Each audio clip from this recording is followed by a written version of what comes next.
สบายดีท่านผู้ชมทุกคนข้าพเจ้าจะพาทุกคนมารับชมการแข่งขันกีฬาจากห้องหมวด4 1หมวด2อยู่คันโรงเรียนสิ่งที่1เตะลูกโทษเด้อกรรมการกำลังเลือกบ่าห้องใดสิได้เตะก่อนถือว่าห้องหมวด4ได้เตะก่อนเนาะเอาฮับชมฮับเสียน้ำกันพี่น้องมาฮับชมแล้วอย่าลืมกดติดตามให้เด้อจึงได้เห็นวิดีโอต่อไปขอขอบเจอกรรมการกำลังจดซื้อเตะอยู่ใน5คู่เอารอท่าอีกแป๊บหนึ่ง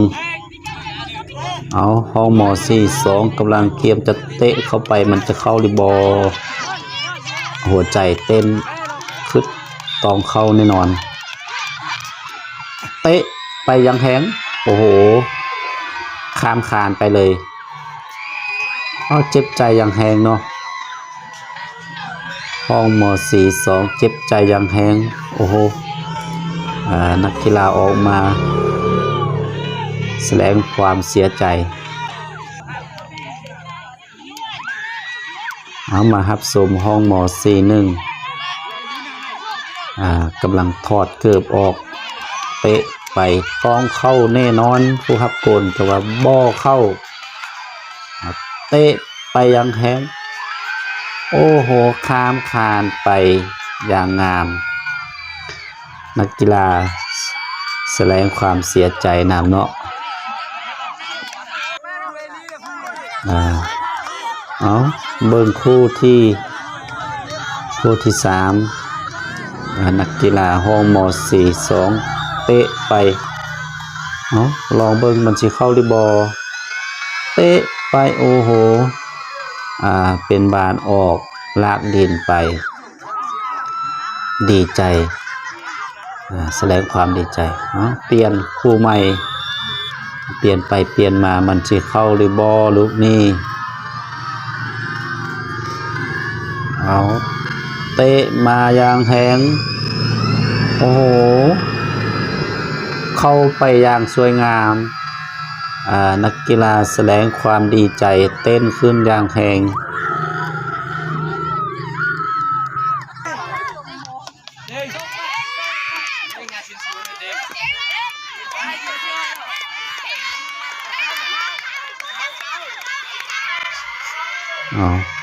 ลองมองดูมันจะเข้าหรือบอ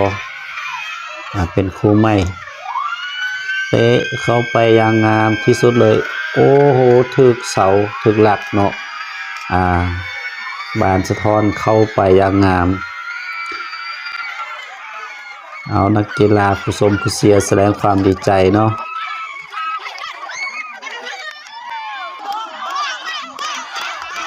เอาเสริมทานผู้ชมฮับเชียร์ต่อไปแล้วก็มากดติดตามกด subscribe ให้เด้อเป็นกำลังใจให้เนาะโอ้โหเป็นบานเข้าอย่างงามเลยเนาะเข้ามุมเลย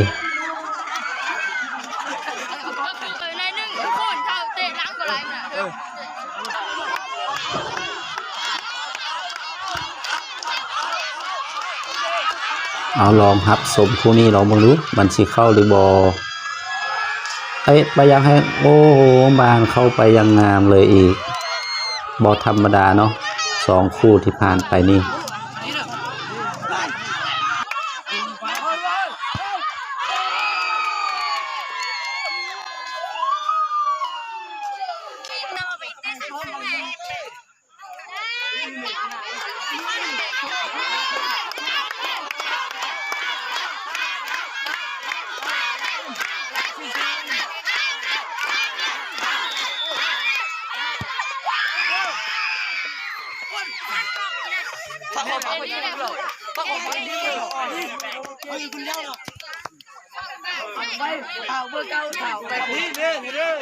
ไปเลยถ้าคนบ้ามาพูดเลยว้าไปสองคนเป็นพันแล้วเนาะนี่ไปรถไม่อยากนี่ต้องเลยเฮ้ย